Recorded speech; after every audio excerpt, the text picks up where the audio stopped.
ఏపీలో శాంతి భద్రతల పరిరక్షణలో ప్రభుత్వం తీవ్ర వైఫల్యం చెందిందని, హత్యలు, దాడులు, హింసాత్మక ఘటనలపై పార్లమెంట్లో గలమెత్తాలని వైఎస్ఆర్సీపీ అధినేత వైఎస్ జగన్ ఎంపీలకు దిశానిర్దేశం చేశారు.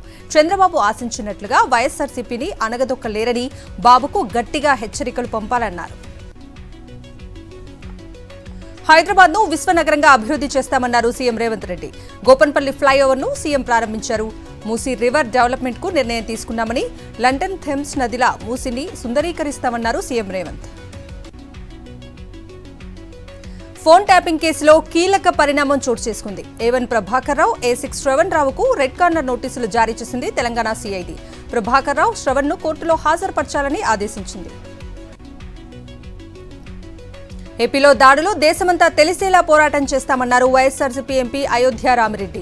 పార్లమెంట్లో తాము పోరాడుతామన్నారు. దాడులపై రాష్ట్రపతికి, ప్రధాని ఫిర్యాదు చేస్తామన్నారు ఎంపీ అయోధ్య రామిరెడ్డి. పార్వతీపురం, మన్యం జిల్లా రాయకుటివలస పంచాయతీలో రైతులు ఆందోళన బాట పట్టారు. తాము పండిస్తున్న పొలాలను గ్రీన్ ఫీల్డ్ కాంట్రాక్టర్లు ఇష్టారాజ్యంగా నాశనం చేస్తున్నారని, వారిపై చర్యలు తీసుకోవాలని డిమాండ్ చేశారు. ఉత్తరాంధ్రుల ఆరాధ్య దైవం సింహాద్రి అప్పన్నగిరి ప్రదక్షిణకు భక్తులు వేలాదిగా తరలివస్తున్నారు. కొండ దిగువన తొలి పావంచ వద్ద కొబ్బరికాయ కొట్టి గిరి ప్రదక్షిణ ప్రారంభిస్తున్నారు భక్తులు. 32 కిలోమీటర్ల గిరిని చుట్టి వచ్చి అప్పన్న స్వామిని దర్శించుకుంటున్నారు. ఇంద్రకీలాద్రిపై ఆషాఢ మాసం ఉత్సవాలు వైభవంగా జరుగుతున్నాయి. అమ్మవారికి శ్రీశైలం దేవస్థానం తరఫున ఈవో డి పెద్దిరాజు దంపతులు ఆషాఢం పవిత్ర సారెను సమర్పించారు. అంతరాలయంలో ప్రత్యేక పూజల తర్వాత వేద పండితులు వేద ఆశీర్వచనం అందించారు. ఎన్టీఆర్ జిల్లా పెనుగ్రంచిప్రోలు మండలం గుమ్మిడిదుర్రులో డయేరియా ప్రబలింది. వాంతులు, విరేచనాలతో విజయవాడ ప్రైవేట్ హాస్పిటల్లో 7 బాధితులు చికిత్స పొందుతున్నారు. మరోవైపు గ్రామంలో ఏర్పాటు చేసిన వైద్య శిబిరాన్ని డిఎంహెచ్ఓ సుహాసిని పరిశీలించారు. ఏలూరు జిల్లాలో భారీ వర్షాలతో పోలవరం, బుట్టాయిగూడెం, జీలుగుమిల్లి, వేలేరుపాడు, కుక్కునూరు తదితర గ్రామాలకు వెళ్లే రహదారులపై వరద నీరు ఉధృతంగా ప్రవహిస్తోంది. జల్లేరు వాగు ఉధృతికి కాజ్వే కింద ఉన్న సిమెంట్ తూరలు కొట్టుకుపోయాయి. కృష్ణా జిల్లా పెనమలూరులో హెల్మెట్ ధరించడంపై అవగాహన ర్యాలీ నిర్వహించారు. బైకర్స్ హెల్మెట్ ధరించాలంటూ నినదించారు. ఉయ్యూరు జూనియర్ సివిల్ కోర్టు న్యాయమూర్తి శ్రీహరి. హెల్మెట్ ధరించడం ద్వారా రోడ్డు ప్రమాదాల్లో ప్రాణాలు కోల్పోకుండా ఉండొచ్చని వెల్లడించారు శ్రీహరి. కాళేశ్వరం ప్రాజెక్టుపై national dam safety authority chairman అధికారులతో మంత్రి ఉత్తమ్ కుమార్ రెడ్డి భేటీ అయ్యారు. కాళేశ్వరం ప్రాజెక్టు పరిస్థితి, దెబ్బతిన్న మేడిగడ్డ బ్యారేజ్ మరమ్మతులు తదితర అంశాలపై చర్చించారు. హైదరాబాద్ తార్నాకలోని ఆర్టీసీ ఆసుపత్రిలో నూతనంగా ఏర్పాటు చేసిన పలు విభాగాలను మంత్రి పొన్నం ప్రభాకర్ ప్రారంభించారు. అనంతరం చికిత్స కోసం వెళ్లిన ఆర్టీసీ సిబ్బందితో ఆయన ముచ్చటించారు. వైద్య సేవల గురించి వారిని అడిగి తెలుసుకున్నారు. తెలంగాణ సచివాలయం 6వ అంతస్తులో మార్పులు చేర్పులు చేశారు. సీఎం పౌర సంబంధాల కార్యాలయాన్ని సీఎస్ మార్చారు. 6వ అంతస్తులోని 7వ రూంలో కార్యకలాపాలను 5వ అంతస్తుకు షిఫ్ట్ చేశారు. నమో డ్రోన్ దీదీ పథకం అమలుకు సబ్ కమిటీ ఏర్పాటైంది. 9 మంది అధికారులతో ఏర్పాటైన కమిటీకి కమిషనర్, డైరెక్టర్ ఆఫ్ అగ్రికల్చర్లతో పాటు సెర్ప్, నాబార్డ్, కోప్కో చీఫ్ అధికారులు కన్వీనర్గా వ్యవహరించనున్నారు. తెలంగాణలోని స్కూళ్ల సమయాల్లో మార్పులు చేసింది సర్కార్. హైస్కూల్ వేళలను ఉదయం 9 నుంచి సాయంత్రం 4:15 మార్చింది. ఇక హైదరాబాద్లో ఉదయం 8:45 నుంచి సాయంత్రం 4 గంటల వరకు స్కూళ్ల సమయాన్ని మార్చింది విద్యాశాఖ.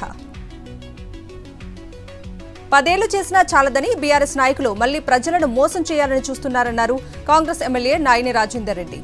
కబ్జాలు తప్ప ప్రజలకు ఏమీ చేయని మాజీ ఎమ్మెల్యే వినయ్ భాస్కర్ తనపై లేనిపోని ఆరోపణలు చేస్తున్నారని మండిపడ్డారు. 2 లక్షల రైతు రుణమాఫీ హామీపై సీఎం రేవంత్ మాట తప్పారని బీఆర్ఎస్ మాజీ ఎమ్మెల్యే సుంకె రవిశంకర్ ఫైర్ అయ్యారు. కేసీఆర్పై విమర్శలు చేసిన కాంగ్రెస్ మాటలు ఎటుపోయాయంటూ ధ్వజమెత్తారు. రుణమాఫీ అనేది పెద్ద మాయ, తెలంగాణ రైతాంగం కాంగ్రెస్ ప్రభుత్వ వైఖరిని గుర్తిస్తుందని అన్నారు. వరంగల్ జిల్లాలోని కీలా వరంగల్లో మత్స్యకారుల అభివృద్ధి కోసం రాష్ట్ర మత్స్య అభివృద్ధి బోర్డు నెలకొల్పాలంటూ ఎంఆర్ఓ నాగేశ్వరరావుకి వినతి పత్రం అందించారు. ఇక ముదిరాజ్ ఫైనాన్స్ గా కమిషన్ ఏర్పాటు చేసి 1000 కోట్ల నిధులు కేటాయించాలని డిమాండ్ చేశారు. హైదరాబాద్ లో రోడ్ల మరమ్మతులు చేయాలంటూ వినూత్న రీతిలో నిరసన తెలిపారు బీజేపీ నేతలు. కుత్బుల్లాపూర్ నియోజకవర్గం బోరంపేట రోడ్ల దుస్థితి అధికారులు, పాలకులకు కనిపించేలా రోడ్లపై వరి నాట్లు వేసి నిరసన తెలిపారు. మహబూబాబాద్ జిల్లా కేంద్రంలో ఈ నెల 22న డాక్టర్ దాశరథి కృష్ణమాచార్యుల శత జయంతి ఉత్సవాలను ఘనంగా నిర్వహిస్తున్నట్లు తెలిపారు ఎమ్మెల్సీ తక్కెళ్లపల్లి రవీందర్రావు. ఈ వేడుకలు ఈ నెల 22న ప్రారంభమై 2025 జూలై 22 వరకు అట్టహాసంగా కొనసాగుతాయన్నారు. నల్గొండ జిల్లా మిర్యాలగూడలో మున్సిపల్ అధికారులు అత్యుత్సాహాన్ని ప్రదర్శించారు. ప్రభుత్వ స్థలాల్లో ఆక్రమించిన నిర్మాణాల జోలికి పోకుండా నిరుపేదల ఇళ్లనే టార్గెట్ గా చేసి కూల్చుతున్నారంటూ బాధితులు ఫైర్ అవుతున్నారు. ఇలాంటి నోటీసులు ఇవ్వకుండా ఇంటిని కూల్చేయడంపై స్థానికులు ఫైర్ అవుతున్నారు. నల్గొండ జిల్లా కేంద్రంలో జిల్లా కలెక్టర్ నారాయణ రెడ్డి ఆకస్మిక తనిఖీలు చేశారు. 3 రోజుల నుంచి విధులకు గైర్హాజరవుతున్న అబ్దుల్ మన్నన్ అనే అధికారిని సస్పెండ్ చేశారు. విధుల పట్ల నిర్లక్ష్యం వహిస్తే ఎవరిని వదిలిపెట్టమన్నారు కలెక్టర్ నారాయణ రెడ్డి. బ్రాహ్మణుల సమస్యలపై తెలంగాణ ఎండోమెంట్ బీజేపీ సెల్ ఆధ్వర్యంలో నిర్వహించిన సమావేశం రసాభాసగా జరిగింది.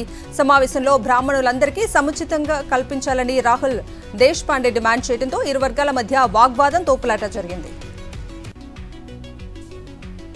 ఖమ్మం జిల్లా కేంద్రంలోని ప్రభుత్వ ఆసుపత్రిలో వైద్యులు నిర్లక్ష్యంగా పనిచేస్తున్నారంటూ రోగులు ఆరోపిస్తున్నారు. వెంకటగిరి వాసి వెంకటమ్మ పాము కాటుకు గురైంది. వైద్యం కోసం వచ్చిన రోగికి సరైన వైద్యం చేయకుండా ముచ్చట్లు పెట్టుకుంటూ కాలక్షేపం చేస్తున్నారని రోగి బంధువులు వాపోయారు.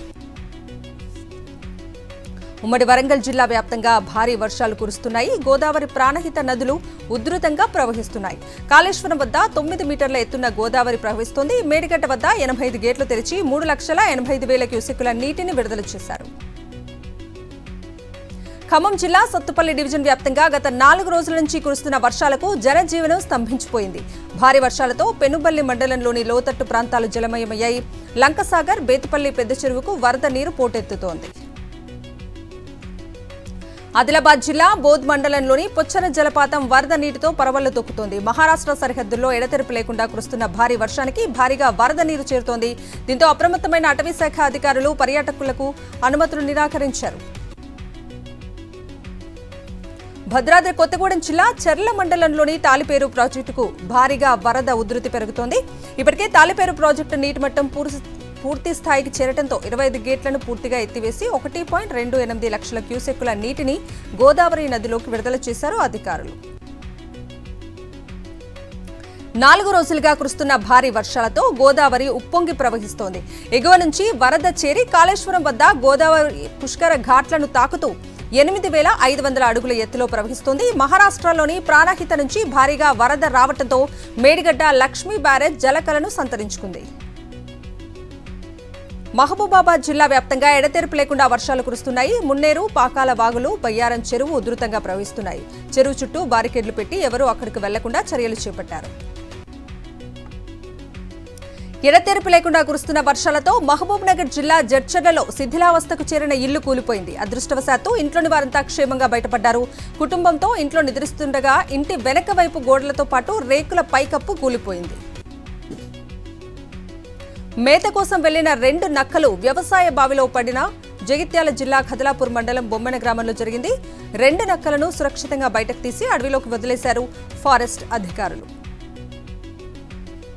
సైబరాబాద్ కమిషనరేట్ పరిధిలో భారీగా డ్రగ్స్ పట్టుబడ్డాయి. ఈ కేసులో 4గురిని అరెస్ట్ చేశారు. వారి నుంచి కేజీ హెరాయిన్ ను స్వాధీనం చేసుకున్నారు. నిందితులు రాజస్థాన్ కు చెందిన వారిగా గుర్తించారు.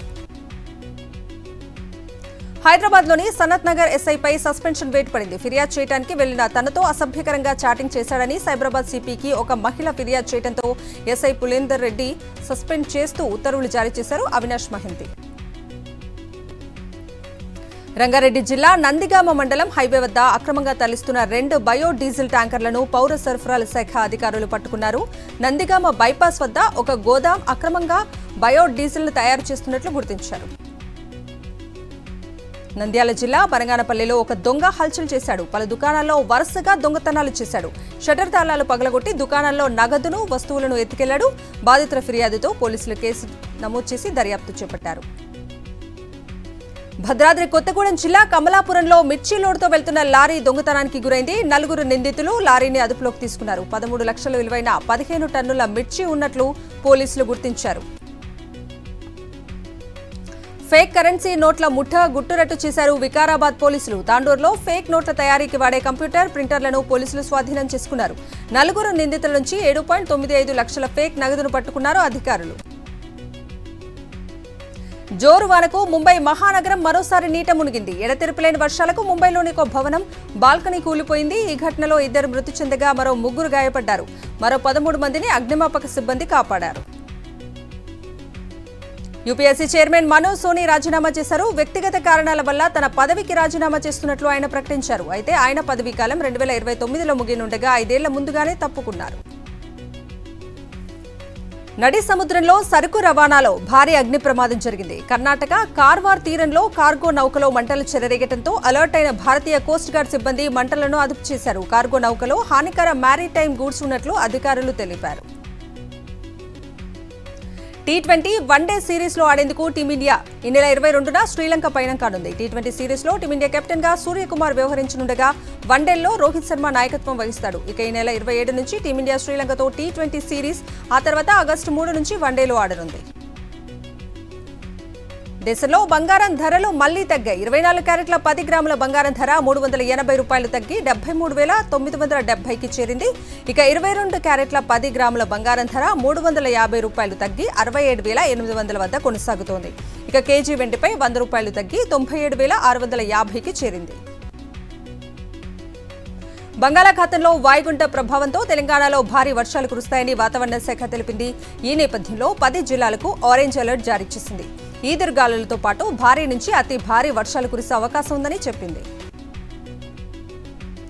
బంగాళాఖాతంలో ఏర్పడిన వాయుగుండం పశ్చిమ వాయువ్య దిశగా ఒడిశా, ఛత్తీస్గఢ్ మీదుగా కొనసాగుతోంది. వచ్చే 24 గంటల్లో క్రమంగా బలహీనపడే అవకాశం ఉందని వాతావరణ శాఖ తెలిపింది.